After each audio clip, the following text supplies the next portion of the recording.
Bienvenidos a la Biblia Católica en un año. En el nombre del Padre, y del Hijo, y del Espíritu Santo. Amén. Julio 13. Segundo libro de Crónicas, capítulo 35. Josías celebró en Jerusalén la Pascua del Señor, e inmolaron la víctima pascual el día 14 del primer mes. Restableció a los sacerdotes en sus funciones, y los animó a dedicarse enteramente al servicio de la casa del Señor. Luego dijo a los levitas que instruían a todo Israel y estaban consagrados al Señor: Pongan el arca santa en el templo que edificó Salomón, hijo de David, rey de Israel, ya no tendrán que llevarla sobre los hombros. Ahora sirvan al Señor, su Dios, y a su pueblo Israel. Agrúpense por familias, según sus clases, conforme a lo que establecieron por escrito David, rey de Israel, y su hijo Salomón. Ocupen el sitio que les corresponde en el santuario, según los grupos de las familias de sus hermanos, la gente del pueblo, de manera que a cada familia le corresponda una sección de los levitas. Inmolen la Pascua, santifíquense y prepárenla para sus hermanos, a fin de que ellos puedan celebrarla según la palabra del Señor transmitida por Moisés. Josías entregó para la gente del pueblo ganado menor, corderos y cabritos, en número de 30,000, como víctimas pascuales para todos los que se encontraban allí, y dio además 3,000 bueyes. Todo esto provenía de los bienes del rey. También sus jefes entregaron ofrendas voluntarias para el pueblo, los sacerdotes y los levitas. Hilquías, Zacarías y Yehiel, mayordomos de la casa de Dios, dieron a los sacerdotes 2,600 víctimas pascuales y 300 bueyes. Conanías, Semaías y Netanel, sus hermanos, y Hasabías, Yehiel y Josabad, jefe de los levitas, dieron a estos 5,000 víctimas pascuales y 500 bueyes.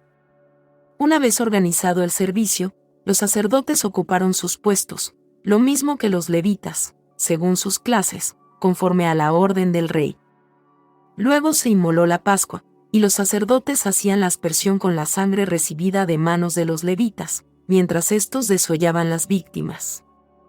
Además, cuando daban su parte a los grupos de familias de la gente del pueblo, separaban lo que se debía ofrecer al Señor en holocausto, como está escrito en el libro de Moisés.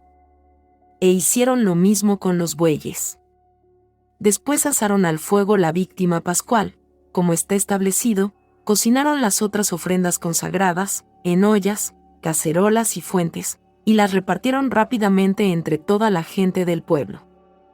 Luego prepararon la Pascua para ellos y para los sacerdotes, porque los sacerdotes, hijos de Aarón, habían estado ocupados en ofrecer los holocaustos y las grasas hasta la noche. Por eso los levitas prepararon la Pascua para sí mismos y para los sacerdotes, hijos de Aarón. Los cantores, hijos de Asaf, estaban en sus puestos, según las prescripciones de David y de Asaf, de Emán y de Yedutún, el vidente del rey, y también los porteros ocupaban cada uno su puesto. Ninguno de ellos tuvo necesidad de apartarse de su servicio, porque sus hermanos, los levitas, les prepararon la Pascua. Así se organizó aquel día todo el servicio del Señor, para celebrar la Pascua y ofrecer los holocaustos sobre el altar del Señor, según la orden del rey Josías. Los israelitas que se encontraban allí celebraron la Pascua en aquella ocasión, y también la fiesta de los ácimos durante 7 días. Nunca se había celebrado en Israel una Pascua como esta desde los días del profeta Samuel. Ninguno de los reyes de Israel había celebrado una Pascua como la que celebró Josías con los sacerdotes y los levitas, con todo Judá, con los israelitas allí presentes y con los habitantes de Jerusalén. Fue el año 18 del reinado de Josías cuando se celebró esta Pascua. Después de todo esto, cuando Josías ya había reorganizado el culto del templo, subió Necao, rey de Egipto, para combatir en Carquemis, junto al río Éufrates. Josías le salió al paso, pero Necao le envió mensajeros para decirle: ¿Qué hay entre nosotros, rey de Judá? Ahora no vengo contra ti, sino contra una dinastía que me hace la guerra. Dios me ha dicho que me apure.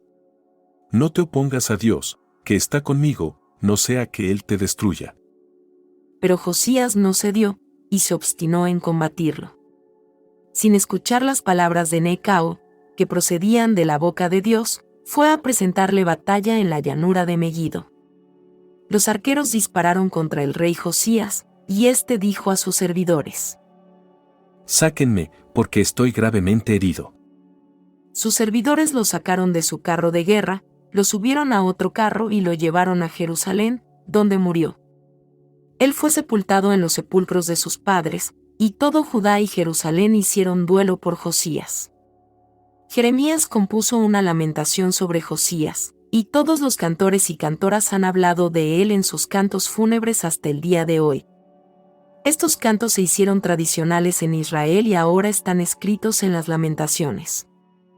El resto de los hechos del rey Josías, sus obras de piedad, acordes con lo que prescribe la ley del Señor, y todo lo que él hizo, desde el comienzo hasta el fin, está escrito en el libro de los reyes de Israel y de Judá. Segundo libro de Crónicas, capítulo 36.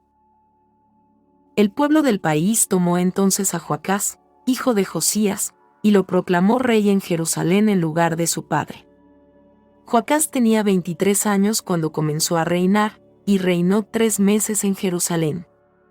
El rey de Egipto lo destituyó para que no reinara en Jerusalén, e impuso al país un tributo de 100 talentos de plata y 1 talento de oro.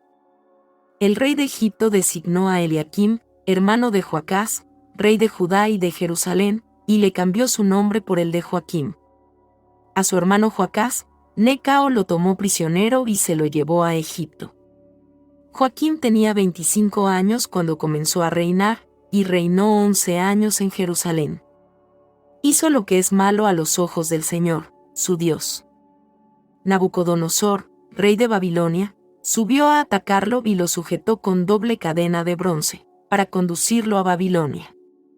Nabucodonosor llevó también a Babilonia parte de los objetos de la casa del Señor, y los puso en su palacio de Babilonia. El resto de los hechos de Joaquim, las abominaciones que cometió y todo lo que recayó sobre él, está escrito en el libro de los reyes de Israel y de Judá. Su hijo Joaquim reinó en lugar de él. Joaquim tenía 18 años cuando comenzó a reinar, y reinó 3 meses y 10 días en Jerusalén. Hizo lo que es malo a los ojos del Señor. Al comienzo del año, el rey Nabucodonosor mandó que lo llevaran prisionero a Babilonia, junto con los objetos preciosos de la casa del Señor, y proclamó rey de Judá y de Jerusalén a su pariente Sedecías. Sedecías tenía 21 años cuando comenzó a reinar, y reinó 11 años en Jerusalén. Hizo lo que es malo a los ojos del Señor, su Dios, y no quiso humillarse delante del profeta Jeremías, que hablaba de parte del Señor. Incluso, se rebeló contra el rey Nabucodonosor, que le había hecho jurar fidelidad delante de Dios. Él se obstinó y endureció su corazón, en lugar de volverse al Señor, el Dios de Israel. De la misma manera, todos los jefes de Judá, los sacerdotes y el pueblo multiplicaron sus infidelidades, imitando todas las abominaciones de los paganos, y contaminaron el templo que el Señor se había consagrado en Jerusalén. El Señor, el Dios de sus padres, les llamó la atención constantemente por medio de sus mensajeros, porque tenía compasión de su pueblo y de su morada. Pero ellos escarnecían a los mensajeros de Dios, despreciaban sus palabras y ponían en ridículo a sus profetas, hasta que la ira del Señor contra su pueblo subió a tal punto, que ya no hubo más remedio. Entonces Dios hizo subir contra ellos al rey de los caldeos, y éste hizo morir por la espada a sus jóvenes en el interior de su santuario, sin perdonar a nadie, ni joven ni virgen, ni anciano ni hombre encanecido. Los entregó a todos en sus manos. Todos los objetos de la casa de Dios, grandes y pequeños, los tesoros de la casa del Señor, y los tesoros del rey y de sus jefes, todo se lo llevó a Babilonia. Ellos quemaron la casa de Dios, demolieron las murallas de Jerusalén, prendieron fuego a todos sus palacios y destruyeron todos sus objetos preciosos.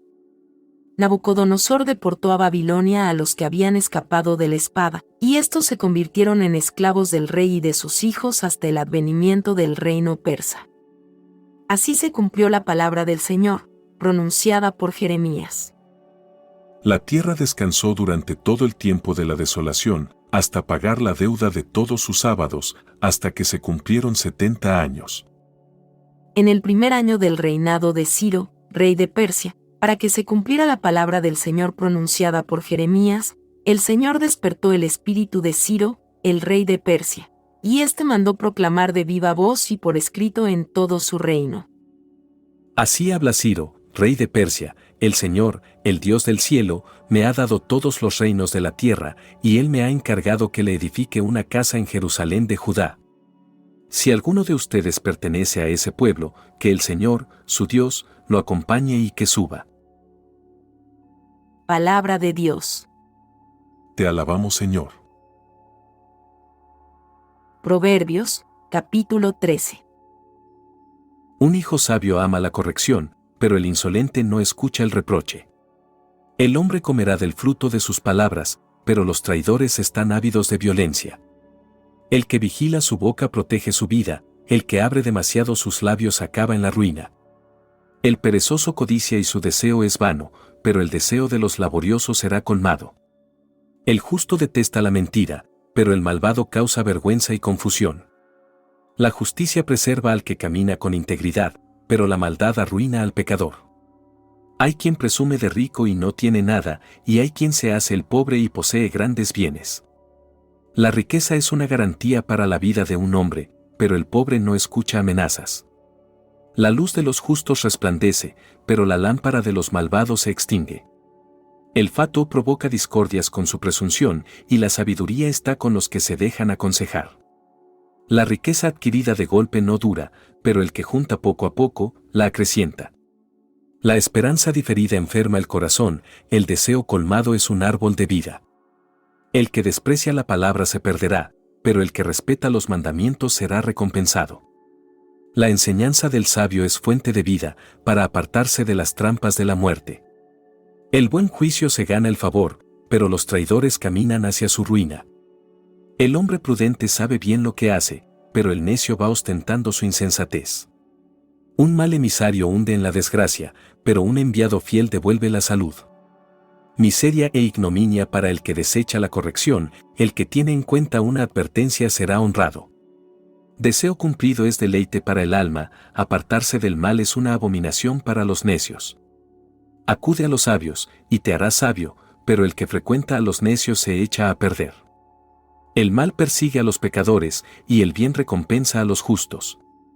El hombre de bien deja una herencia a los hijos de sus hijos, pero la fortuna del pecador está reservada para el justo. El surco de los pobres da comida en abundancia, pero hay quien se pierde por falta de justicia. El que mezquina la vara odia a su hijo, el que lo ama se esmera por corregirlo. El justo come hasta saciarse, pero el estómago de los malvados está vacío. Gloria al Padre y al Hijo y al Espíritu Santo. Como era en el principio, ahora y siempre, por los siglos de los siglos. Amén. Libro de los Hechos de los Apóstoles, capítulo 16. Versículos del 16 hasta el 40. Un día, mientras nos dirigíamos al lugar de oración, nos salió al encuentro una muchacha poseída de un espíritu de adivinación que daba mucha ganancia a sus patrones adivinando la suerte. Ella comenzó a seguirnos, a Pablo y a nosotros, gritando: Esos hombres son los servidores del Dios Altísimo, que les anuncian a ustedes el camino de la salvación. Así lo hizo durante varios días, hasta que al fin Pablo se cansó, y dándose vuelta, dijo al espíritu: Yo te ordeno en nombre de Jesucristo que salgas de esta mujer. Y en ese mismo momento el espíritu salió de ella. Pero sus patrones, viendo desvanecerse las esperanzas de lucro, se apoderaron de Pablo y de Silas, los arrastraron hasta la plaza pública ante las autoridades, y llevándolos delante de los magistrados, dijeron: Esta gente está sembrando la confusión en nuestra ciudad. Son unos judíos que predican ciertas costumbres que nosotros, los romanos, no podemos admitir ni practicar. La multitud se amotinó en contra de ellos, y los magistrados les hicieron arrancar la ropa y ordenaron que los azotaran. Después de haberlos golpeado despiadadamente, los encerraron en la prisión, ordenando al carcelero que los vigilara con mucho cuidado. Habiendo recibido esta orden, el carcelero los encerró en una celda interior y les sujetó los pies en el cepo. Cerca de la medianoche, Pablo y Silas oraban y cantaban las alabanzas de Dios, mientras los otros prisioneros los escuchaban. De pronto, la tierra comenzó a temblar tan violentamente que se conmovieron los cimientos de la cárcel y en un instante, todas las puertas se abrieron y las cadenas de los prisioneros se soltaron. El carcelero se despertó sobresaltado y al ver abiertas las puertas de la prisión, desenvainó su espada con la intención de matarse, creyendo que los prisioneros se habían escapado. Pero Pablo le gritó: «No te hagas ningún mal, estamos todos aquí».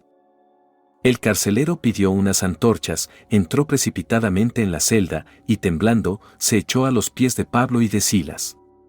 Luego los hizo salir y les preguntó: «Señores, ¿qué debo hacer para alcanzar la salvación?». Ellos le respondieron: Cree en el Señor Jesús y te salvarás, tú y toda tu familia. Enseguida le anunciaron la palabra del Señor a él y a todos los de su casa. A esa misma hora de la noche, el carcelero los atendió y curó sus llagas. Inmediatamente después, fue bautizado junto con toda su familia.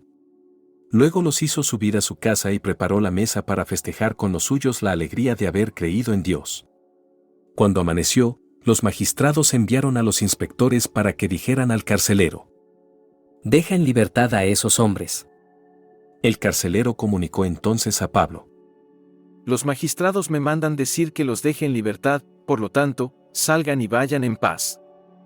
Pero Pablo respondió a los inspectores: Ellos nos hicieron azotar públicamente sin juicio previo, a nosotros que somos ciudadanos romanos, y nos pusieron en la cárcel.